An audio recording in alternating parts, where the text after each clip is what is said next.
Hey everybody, David McDonald here, DMD Real Estate Group. Just wanted to, come to you today just to have a brief talk around a few things that I've been experiencing along my journey here in real estate these last couple months. Now, there's been a lot of transitioning, there's been a lot of things happening with the government, interest rates and lenders, this, that, and the other, programs being launched, helping more buyers get approved for different income levels, different credit, things of that nature. And the three main things that have kind of stood out to me is pressure, fear, and never failing.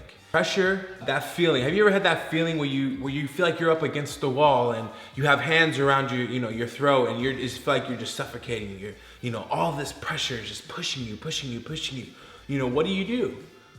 What do you do in those types of situations? And as I mentioned, one thing that I realized is when you have a lot of pressure, you write down the things that you feel are being a pressure to you. So you write them down on a piece of paper, just like we were talking about with our goals, and you mentally brainstorm around them.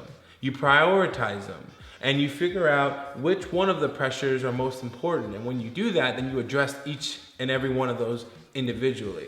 That helped me get through a really tight and pressure situation actually recently, and it brought me a lot of relief. I had a ton of peace of mind, and I moved forward from it.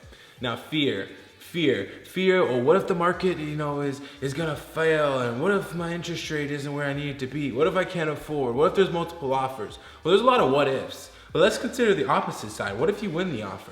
What if you get the rate that you want? What if you find a perfect program that fits your buyer profile?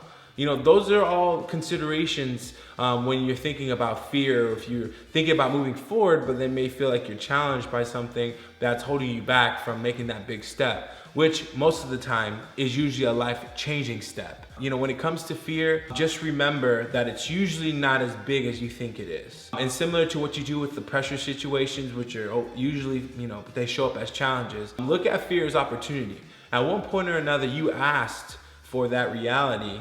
And so one way to, mentally overcome it, that fear, is by writing it down on a piece of paper and running toward it. And then the other thing is never giving up. The beautiful thing about it, when you get into fearful, pressured, or very, very high pressured situations, is that you'll never fail. You will never fail. You take the mental perception of a failure and you find that as a positive. You find some positive in that failure or that setback or that one step backward, and you catapult yourself forward 3 steps. You will never fail. It's something I constantly remind myself of. It's something that's gotten me through many pressure situations where there's a lot of different people involved, where there's a lot of different things happening around. Having that poise and that character and still, holding face and keeping yourself composed is the way to get out of those type of situations. So with that, I hope you can take a little gold nugget from this. It's DMD Real Estate Group, David McDonald, and we're signing out. Thanks guys, see ya.